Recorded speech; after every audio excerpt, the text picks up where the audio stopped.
Saudações a todos, nossos votos de muita paz. Sejam todos muito bem-vindos a mais uma terça-feira em que buscamos a educação do Espírito à luz do Consolador.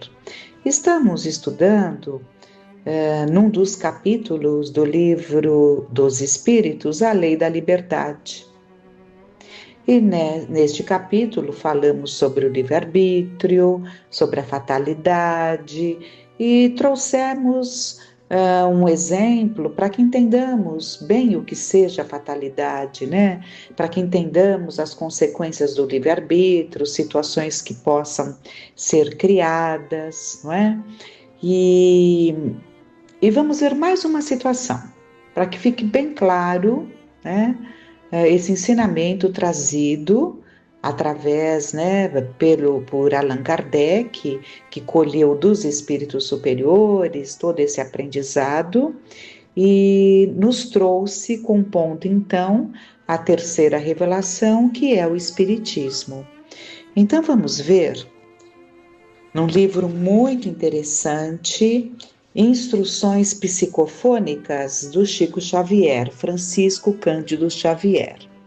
Arnaldo Rocha, que participava com o Chico de sessões de desobsessão, ao final dos trabalhos, das manifestações, dos esclarecimentos, junto aos espíritos obsessores que se apresentavam, normalmente se apresentava alguém ao final, espírito orientador ou também espíritos que até fizeram parte de todo esse trabalho e se encontrando em situações melhores, numa situação melhor, se manifestavam contando ali a sua história, a sua trajetória, como conseguiram melhorar, Então, sempre instruções, sempre manifestações de grande aprendizado, por isso que ele selecionou essas manifestações, colocando o nome de instruções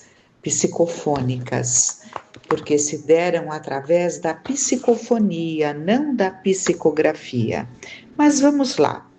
Consciência materna, que é o capítulo 29, então, o Arnaldo coloca: na noite de 23 de setembro de 1954, recebemos pela segunda vez a presença de Maria da Glória, uma entidade sofredora que se devota agora à nossa casa. Regressando ao nosso círculo de orações, com a palavra falada, trouxe-nos nesta noite a sua história comovente que passamos a transcrever. Meus amigos, Deus nos ampare. Depois de minha primeira visita, eis que torno a vossa casa, que funcionou para mim como um ninho de socorro e um tribunal de justiça. Mulher padecente, trazia enlaçado a mim, qual se fora erva sufocante sobre árvore ferida, o espírito revoltado de meu próprio filho, cuja reencarnação impedi num processo de aborto, no qual, por minha vez, perdi a existência. Então, ela vai relatar uma outra encarnação dela, em que ela, abortando um filho, um futuro filho, um filho, óbvio que já é um filho, abortando aquele que seria seu filho, ela acaba perdendo a existência, então ela morre no aborto. Então vamos acompanhando a sua história de vida. Leviana e surda ao dever, adquiri compromissos com a maternidade, detestando-a. Às vezes tomamos atitudes e depois passamos a detestar, Porque fica aquele sentimento que vai fazer com que você até rejeite outra gravidez, Por tudo que foi criado. Então, por isso que ela diz: leviana e surda ao dever, adquiri compromissos com a maternidade, detestando-a. E por odiar o rebento, O rebento que me palpitava no seio, procurei destruí-lo, usando venenosa beberagem que igualmente me furtou a vida corpórea. Então, pelo que ela relata, o aborto provocado por ela não foi por preocupações, por tantas coisas que podem acontecer, né, a uma mulher que se surpreende grávida e quando não tem ali a fé, quando não tem o raciocínio claro de que ali já está o espírito, pode acabar cometendo o aborto, né, por razões, né, por razões nunca justificáveis, mas para a mulher naquele momento muitas vezes se torna algo que ela não consegue superar, né? Por falta de esclarecimento próprio, por falta de pessoas no entorno que pudessem esclarecê-la, ajudá-la, enfim. Mas aqui no caso, pelo que estamos depreendendo, foi já uma reação de aversão por esse espírito reencarnante, né? Entretanto, se supunha que a morte fosse um ponto final à minha tragédia íntima, estava profundamente enganada, porque a poça de sangue a que se me reduziram os despojos levantou-se diante de mim uma sombra acusadora. Então, da poça de sangue, que foi o que foi abortado, né? Então foi expelido do corpo dela. E dessa poça de sangue, né, com todo aquele material, surgiu ali uma sombra acusadora. A princípio desta nuvem amorfa, nascia o choro incessante de uma criança recém-nata. Tentando emudecer aqueles vagidos angustiosos, inutilmente rezei, usando orações decoradas na infância. A nuvem, porém, jazia algemada ao meu próprio peito, através de laços cuja consistência ainda hoje não posso definir. Abandonei amedrontada o meu aposento de mulher solteira, e esquecendo o culto do prazer a que me dedicara, procurei fugir como se eu pudesse escapar de mim mesma. Perdi a ideia de rumo, esqueci o calendário. De minha memória desapareceu a noção de tempo. Guardava a consciência de que a nuvem e eu corríamos sem cessar. Houve, contudo, um momento em que a sombra se converteu na forma de um homem que me perseguia, amaldiçoando. Desnaturada, assassina, assassina. Anelei assim, depois da morte, a vinda de outra morte que me afundasse no esquecimento. Então, ela que já estava morta, estava desejando outra morte. Não havia ainda processado realmente o que estava se dando. Sentindo sede, debruçava-me no charco. Torturada de fome, atirava-me aos detritos dos animais mortos no campo. Ah, como será possível alguém adivinhar na terra, enquanto a bênção do corpo físico é uma graça para o espírito que opera entre os homens, o tormento da consciência. Então, pudesse nós encarnados, né, avaliarmos o tormento da consciência que edificou em si mesma o inferno que a envolve. Então, a abençoada doutrina que nos esclarece. Não somos levados para uma região chamada infernal. É a nossa própria consciência que cria no nosso entorno o inferno em que mergulhamos. Minha existência passou a ser um suplício constante, terrível, inominável. Chegou, todavia, a noite em que, à maneira de náufrago fatigado, vim dar à praia de vosso templo. Mãos amigas apartaram-me da sombra agressiva a que me prendia agoniada. O alívio surgiu por fim. Entretanto, de alma conturbada, roguei esclarecimento para o meu desvario, embora conhecendo a minha culpa de pecadora penitente. Recebi de imediato a resposta. Essa resposta, ela se refere à entidade, a um dos benfeitores espirituais que nos assistem às tarefas, né? Então, a resposta veio de um espírito que estava na sessão, porque ela foi levada a essa mesma sessão, em que ela está dando esse depoimento, né? Que é a sessão, como dissemos, da qual participava o Chico Xavier, mas como médium psicofônico, né? Então, ela foi levada a essa casa, né? Que era um centro espírita Meimei, foi o nome que o Arnaldo Rocha deu a esse centro.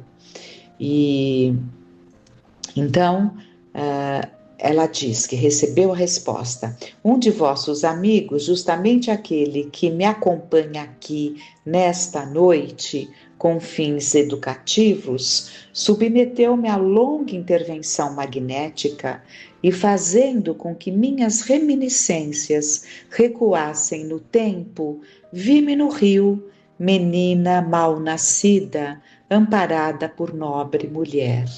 Então, isso acontece nas sessões. Quando há necessidade, o espírito amoroso que está conduzindo espiritualmente aquele trabalho, ele busca nas reminiscências do comunicante o seu passado e projeta-se algumas cenas significativas para que o comunicante se lembre, entenda algumas coisas que está vivendo, né? Então, ela se viu em recuados tempos no rio, menina mal nascida, amparada por nobre mulher. Para ser mais explícita, devo adiantar que essa criatura era Dona Mariana Carlota, a condessa de Belmonte, aia do imperador D. Pedro II, ainda criança, né?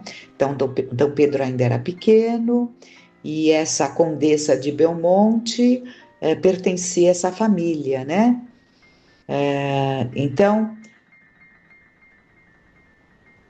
vamos ler novamente para que fique bem claro para nós. Para ser mais explícita, devo adiantar que essa criatura era a Dona Mariana Carlota, condessa de Belmonte, aia do imperador D. Pedro II, ainda criança, né? Então, quem a amparava, nós não vimos que ela morava no Rio, uma menina mal nascida, então ela era uma menina pobre, mas era amparada por essa condessa de Belmonte, que era aia do D. Pedro Menino, D. Pedro II.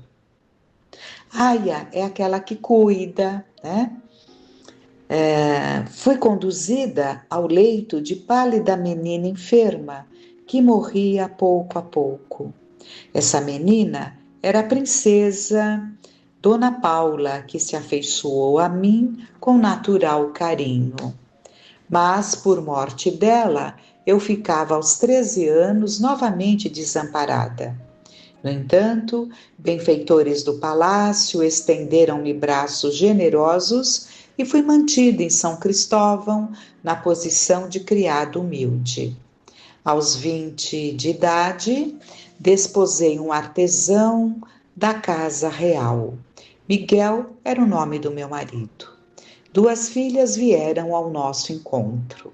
A tentação dos prazeres carnais, porém, fascinava-me o espírito inferior.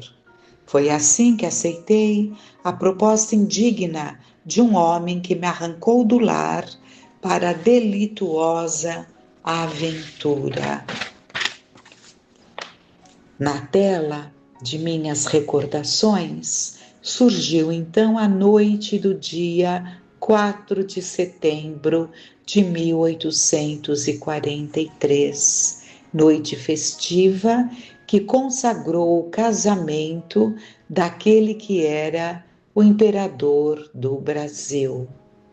Mulher moça, esposa e mãe, olvidei minhas obrigações e fui à procura de quem passara a ser o adversário de minha felicidade, a fim de receber-lhe a companhia na rua direita, junto ao Arco do Triunfo, com o qual se comemorava a grande cerimônia.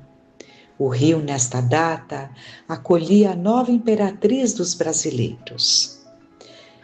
É necessário que me detenha nesses fatos, esclarece o benfeitor que me auxilia, para marcar em nossa lição que o tempo não desaparece com o passado, continuando vivo em nosso presente, como estará também vivo para nós no grande futuro. Então vejamos os cuidados de colocar data, né? De precisar essas coisas, são dados importantes para aquele que vai pesquisar, né? Para aquele que está em busca de dados que configurem a veracidade do que está sendo dado. Então, evidentemente que isso é muito necessário, né? Na noite a que me reporto, fui surpreendida por meu esposo numa atitude de desconsideração aos compromissos que abraçara. Miguel não resistiu. Respondeu-me à loucura com o suicídio. Estamos entendendo? Né? Na noite a que me reporto, fui surpreendida por meu esposo numa atitude de desconsideração aos compromissos que abraçara, que é o valor à vida, que é o entendimento de que só Deus pode nos tirar a vida, né? Então, ele acaba suicidando-se, o Miguel. Ele respondeu-me à loucura com o suicídio. Então ela estava cometendo uma loucura, se deixando embriagar com a leviandade de seguir alguém que lhe trouxe muita atração, né? Abandonando ali as filhinhas, um marido prestimoso. E ele acaba cometendo essa loucura também, né? Transformou-se-me então a vida. Dificuldades sobrevieram. Enjeitei minhas filhas. Partilhei o destino do aventureiro que, em seguida a minha irreflexão, me atirou ao resvaladouro das mulheres de ninguém. Entretanto, a sombra do meu companheiro suicida nunca mais se apagou de meus passos. Seguiu-me, não obstante desencarnado, agravou-me as provações e reuniu-se a mim quando me desliguei do corpo de carne, num asilo de alienados mentais, depois de atribulada peregrinação pelo meretrício, que é a prostituição, não é? Escuros tempos assomaram-me à lembrança. O caminho expiatório era um trilho de sofrimentos e reparações, e nós éramos dois condenados, respirando a escuridão de noite profunda. Uma noite imensa, povoada de gemidos, de blasfêmias, de dor, até que renasci na carne, novamente em corpo de mulher, amando-me e odiando-me ao mesmo tempo. Miguel intentara ser meu filho, contudo, arruinei-lhe os propósitos, recusando a maternidade menos feliz, retornando nós dois deste modo às trevas de onde vínhamos. Então vejam o que se criou com a atitude leviana dela, com um marido desequilibrado, porque por maiores que sejam as nossas decepções, nós temos que suportar. E o caminho a ser buscado, no caso, é a separação. A separação que se daria, porque ela já estava muito decidida, não é? Então, vejamos, um erro não pode trazer outro. Não existe justificativa.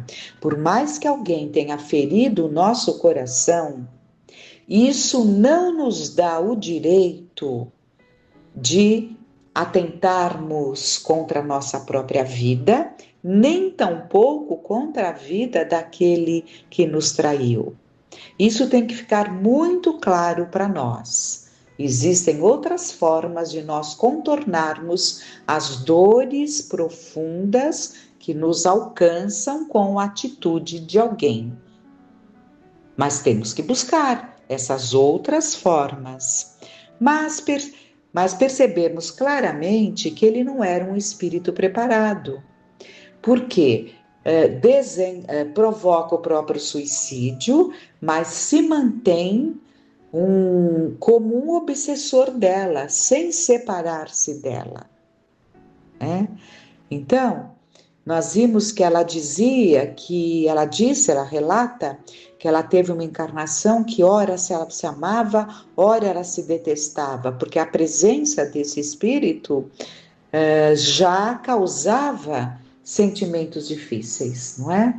Até que vem a lei e permite, porque ela diz que ele desejou ser filho dela, ele desejou sim, mas teve o aval, digamos assim, da espiritualidade amorosa que trabalha para Deus, né? Não é uma decisão de cada um, é uma decisão, é um desejo que tem que ser aprovado. E é aprovado por quê? Porque é o que era necessário mesmo, né? Como marido e mulher, não houve ali o desfecho esperado, ele vindo como filhinho, ela poderia, dando amor àquela criancinha que nasce tão pequena, tão necessitada de carinho, ir conquistando a confiança desse espírito que se sentiu traído, né? E com isso, aos poucos, ir diluindo esse sentimento que se criou entre eles. Mas vamos lá. Agora, tudo de novo a recomeçar. Um século, meus amigos. Um século de um erro a outro erro. Vede o martírio da mulher, que em 100 anos nada mais fez senão transviar-se por invigilância. Se ela era leviana quando foi esposa dele, até espelhando-se, né, naquelas coisas todas que acontecem na corte, ela manteve-se leviana também nessa outra vida, né? De 1943 até o ano findo, padecimentos novos me exacerbaram a luta, até que a prece e o amor me socorreram. Venho, pois, compartilhar-vos a oração, a fim de que me renove de novo a partir dignamente ao encontro do esposo que buscou reaproximar-se de mim na condição de filho, para que de alguma sorte ensaiarmos juntos a jornada reparadora, porque terão que voltar novamente como marido e mulher, provando ali ele a firmeza, né? Ela a fidelidade, né? Como é importante a fidelidade, como é importante desenvolvermos esse sentimento de fidelidade, a ponto de ser, independente de quem esteja do nosso lado, merecer a nossa fidelidade, conjugal, estou me referindo a essa fidelidade, né? Mesmo que quem esteja do nosso lado não mereça essa fidelidade, continuarei fiel, porque não admito uma outra forma de ser. Então, esse é o caminho. Nós não podemos ser fiéis porque o outro é fiel. Nós temos que ser fiéis por princípio, por virtude, por dignidade. E isso é uma coisa que precisa ser desenvolvida. Para isso, temos que combater a leviandade que ainda possa estar em nós, os arrastamentos, não é? Tudo isso. Mas vamos continuando. Com a presente narrativa, não tenho outro intuito senão dizer-vos que a vida está continuando, que o trabalho não cessa, que o tempo não morre, e que ai daqueles que caem, porque o soerguimento muitas vezes constitui fogo e fel no coração. Sou um espírito em reajuste, alguém que vos bate à porta rogando amparo. Pobre mulher que fala às outras, avisando-as quanto ao flagelo que nos aguarda cada vez que o nosso coração foge aos princípios superiores da senda de elevação. Expresso-me assim porque os homens, até certo ponto, são produto de nossa influência e domínio. Que lição maravilhosa! Que lição maravilhosa, porque fala-se muito, né? Que o homem culturalmente já é levado, já é moldado a não desenvolver a fidelidade. Mas quem o educou? Quem o educou? Que ensinamento? Vou ler novamente. Expresso-me assim porque os homens, até certo ponto, são o produto de nossa influência e domínio. Os homens que nos partilham o leito, que se nutrem do pão que amassamos, que nos absorvem os pensamentos e que nos ouvem as palavras, são nossos filhos e nossos irmãos, dependendo de nós para a vitória da justiça e do bem. Que o Senhor nos dê consciência de nosso mandato, que as companheiras presentes me ajudem com as suas preces, aproveitando igualmente a experiência aflitiva da mísera irmã que, em se perdendo há tanto tempo, ainda não conseguiu recuperar-se. Que Deus nos ilumine, Maria da Glória. Que lição, que aprendizado que esse Espírito veio nos dar na noite de 23 de setembro de 1954. Né? Muito, muito bom esse aprendizado. E como é bom entendermos, né, que as leis divinas, aliás, estávamos estudando a lei da liberdade, né? São as leis divinas que nos regem. As leis divinas são para todos sempre. Elas não mudam de acordo com a época. São imutáveis. O que muda são as leis humanas. Então, essa fidelidade a que ela se refere é de todos os tempos. Não existem tempos modernos que devam diluir essa fidelidade. Fidelidade é uma virtude. Ai, nem vou chamar de virtude. Fidelidade é uma obrigação. Fidelidade é uma obrigação que cada um tem para com o outro, né? Então, como é importante esses aprendizados que mexem mexem, falam alto nas nossas fibras mais íntimas e nos ensinam, nos fortalecem, ensinam aquele que está vacilante, às vezes prestes a pôr tudo por perder, né? Quantas uniões não se desfazem por conta de uma situação em que se deixou levar pela embriaguez ali dos sentidos? Quantos lares se desmoronam? Quantos corações, embora digam que perdoam e continuam juntos, mas envenenados pela angústia, angustiando também aquele que permaneceu do lado? Então, quantas dores, e tudo isso entra então em tudo que temos estudado no nosso livre-arbítrio. O nosso livre-arbítrio pode mudar toda uma programação.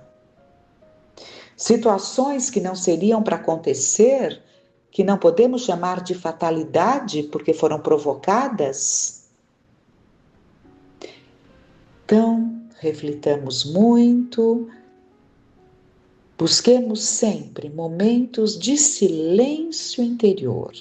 É preciso que busquemos na nossa rotina um momento em que busquemos a nós mesmos, na solidão dos nossos pensamentos, para buscarmos, interiorizarmos esses pontos tão importantes que temos que definir nas nossas vidas.